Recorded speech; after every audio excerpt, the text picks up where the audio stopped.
Bretagne provoque des remous sur les marchés. À Paris, le CAC 40 est en baisse depuis 5 jours. Dans le même temps, la Banque centrale européenne continue à distribuer des centaines de milliards d'euros gratuitement aux banques.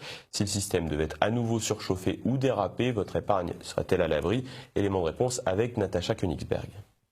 Cela fait des mois que circulent sur Internet, dans les médias de réinformation et depuis peu dans les médias officiels, des articles expliquant que les banques pourront se servir sur votre compte pour éviter la faillite. Tout cela est absolument vrai. Une directive européenne fixe les règles de sauvetage d'une banque en cas de difficulté. D'abord, ce sont ses actionnaires qui seront mis à contribution. Si cela ne suffit pas, les obligations émises par la banque verront leur valeur réduite ou bien elles seront carrément annulées afin de désendetter la banque. Enfin, si tout cela ne suffit toujours pas, la banque pourra ponctionner les comptes de ses clients. C'est arrivé à Chypre en 2013. Les principales victimes de ce plan de sauvetage étaient des clients russes qui mettaient à l'abri une partie de leur patrimoine financier à Chypre à cause des taux d'intérêt faramineux servis par les banques locales. Mal leur en a pris. Par ailleurs, des fonds de garantie existent. Le fonds de résolution unique, mis en place à l'échelle de l'Europe, espère disposer de 50 à 60 milliards d'euros d'ici 4 ans pour pouvoir intervenir dans le sauvetage d'une banque. 50 à 60 milliards, cela paraît beaucoup.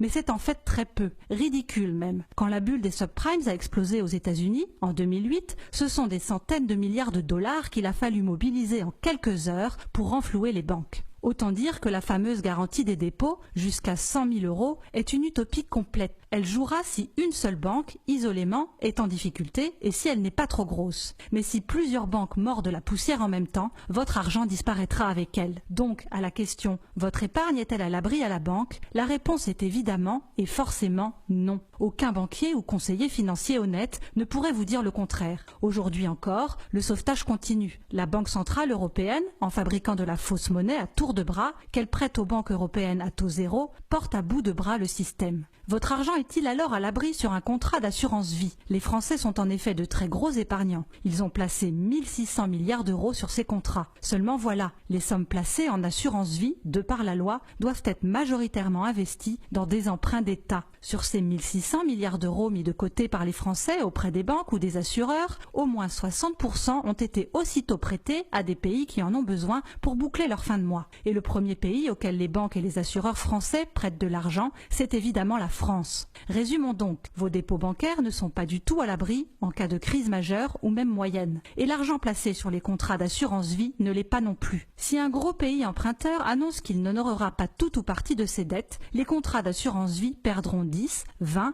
30% de leur valeur d'un seul coup sans que rien ni personne ne puisse rien y faire. C'est pour cela que depuis des mois, tout est fait pour chasser l'argent liquide de l'économie, en passant à 1 000 euros maximum le montant des achats que l'on peut effectuer en liquide, en faisant disparaître le billet de 500 euros. Ce n'est pas un hasard si l'or est redevenu à la mode depuis quelques mois. Il a encore pris 2,25% en une semaine. Dans le même temps, la bourse de Paris a perdu près de 6%.